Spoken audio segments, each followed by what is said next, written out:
Alright, so if you guys didn't know this, I'm a diehard Miami Heat fan. And being a Miami Heat fan, I've been watching these two playoff games with the Philadelphia 76ers. And after watching game one, I was very disgusted with our team. I watched game two yesterday and I saw major improvements. So they were two very different games. I think the loss of Joel Embiid has both helped and hurt us in some ways, which I'm going to be explaining today in this video. Um, First off, I want to talk about the Sixers side of where they've been struggling or where they've been flourishing. And I think in game one, you could really see that because they set a franchise record. They hit 18 threes in game one, which was absolutely unbelievable. Of course, they had guys like Ilyasova and Bellinelli, JJ Redick shooting contested threes like crazy shots at the end. So you have to give them a lot of credit, but also you have to put some of that on the Heat defense because they allowed those guys to get in a rhythm early, which allowed them to consistently keep making threes and eventually blow out the Heat. I also think that we got out rebounded. And I think we didn't do a good job on Ben Simmons because he had 14 assists this game compared to game two where he only had 8. I think in game one, we weren't as aggressive. We had guys who didn't perform at all. Josh Richardson only had 4 points. Dragic had 15, but you could see the Sixers defense is really getting to him, and he wasn't the same all-star that we've seen through this whole year. The only guy that really showed up in game one was Kelly Olynyk, and that's about it. Everyone else had subpar games. No one really shot the ball well. There were a lot of turnovers. Goran Dragic had 4 turnovers in this game, and I'm going to get to another player in our team who needs to step up if we want to win this series. Coming to game two now, the Sixers they try to do the same approach where they just kept shooting threes, and their threes weren't falling at all. I think they only had like 3 or 4 threes in the game, and that's it. Their leading scorer was Ben Simmons, who isn't a three-point shooter, and I think we did a better job on Ben Simmons in this game than we did in the last game because the last game, yeah, he had less points, but you could see his impact. It was more profound last game than it was this game, and he didn't have as many assists, he didn't have as many rebounds, and we really played a really good job. We really did a good job on him defensively. I think James Johnson and Josh Richardson kept him in check a bit. Obviously, you can't stop it, but we slowed him down enough to where it hurt the 76ers on offense. I think guys like Richardson and Dragic stepped up. Obviously, Dwayne Wade. I mean, I wasn't really surprised by him because we all know that Dwayne Wade is capable of doing this at 36 years old. He's still a future Hall of Famer. He's a 3-time champion. He has the most experience in the playoffs in this whole series on either two teams, and he knows what it takes to win a playoff series. He played really well. Wayne Ellington gave us sparks off the bench, shooting threes. I think the defense by Justice Winslow on guys like Simmons and Redick, we did a good job on their shooters closing out early. We let Dario Saric get hot towards the end of the game, but that was like our only main flaw defensively. On the 3-point arc.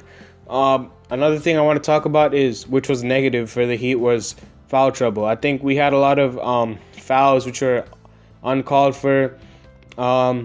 We had 3 of our starters who had picked up 4 personal fouls.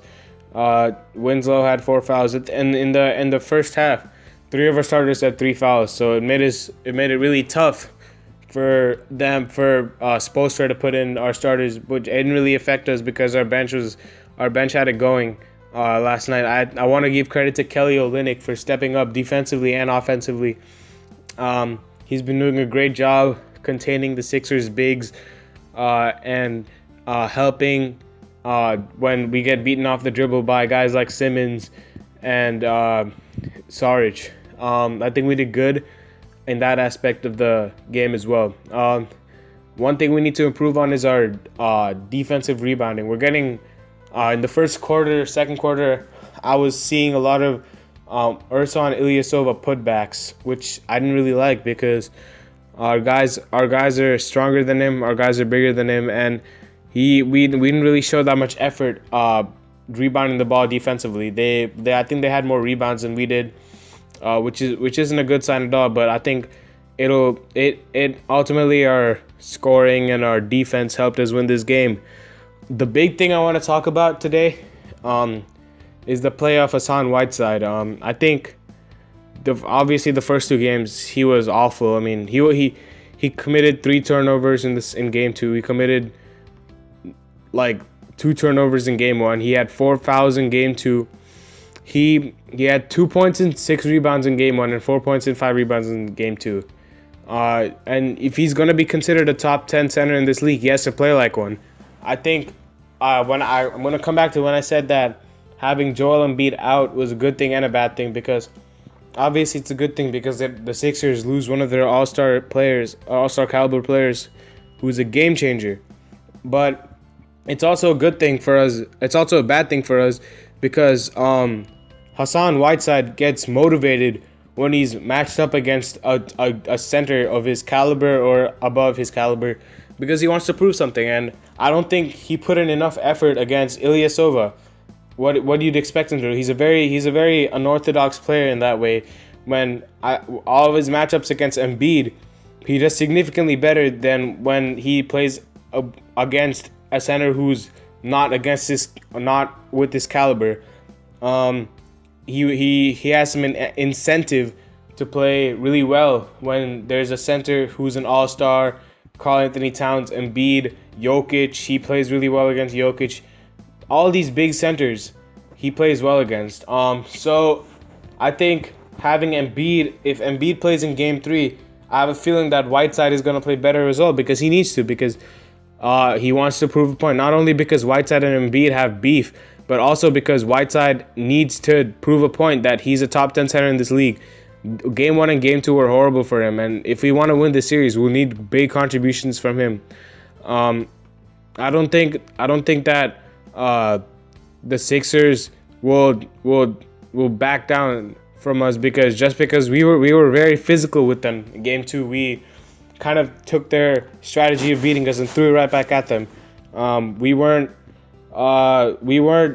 We didn't back down in that game, and which I really liked. Like, the Heat are a very good team when they're physical, and we slowed the game down, which gave us an advantage. Again, Dwayne Wade was spectacular, which I can't really describe what he's doing. Like, there's not much to say about him. He's a Hall of Famer, and the first half he was 7 for 8, and his only miss is when he just shot a deliberate 3 to get a 2-for-1 opportunity. That's just Hall of Famer. That's Hall of Fame plays. And his defensive plays, his tactics that he employed in the game, what he did against Robert Covington. I think we limited their shooters, which we're gonna have to do in game 3 if we want to win that. And I ultimately think that this series is gonna come down to I have this series going to 7 games, and obviously I want this Miami Heat to win. But if the Philadelphia 76ers find that groove with Embiid, Simmons, I don't know if Embiid is clear to play in game 3. If he's not going to play in game 3, I expect Miami to take care of business at home. But don't expect the Sixers to not bounce back in game 3. They're going to bounce back, and we need to be prepared for them. I think we need to be physical with them again, slow the game down, then we'll be at an advantage, and eventually put ourselves in this position to win our series.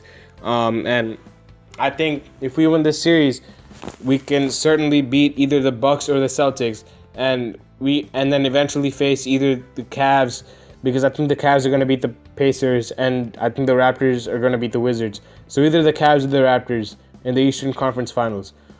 But yeah, basically to wrap it up, I'm very happy with our team.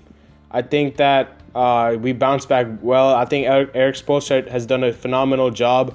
And yeah, that's basically it. I'll see you guys. I'll break down game 3 and game 4, or maybe one by one. But yeah, I'll see you guys after those games. Maybe break down some other series as well. But yeah, this is Ball Hub signing off again. Peace.